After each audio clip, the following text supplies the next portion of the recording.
每次说我是鹿港人，就会被问说：你们吃面线糊真的是用吸管吗？真的是哦。高中的时候第一次离开鹿港去读书，校门口有一间面线糊，他拿纸盒装，我已经有一点点小讶异了。他没有给我吸管，所以我就问他说：那你们有吸管吗？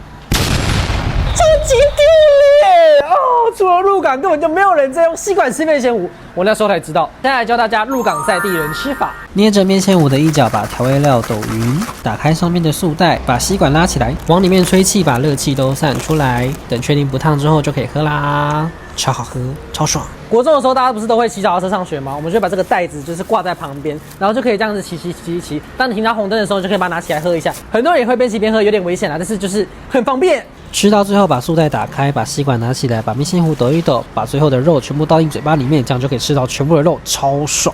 今天有学会了吗？是不是超级实用？赞！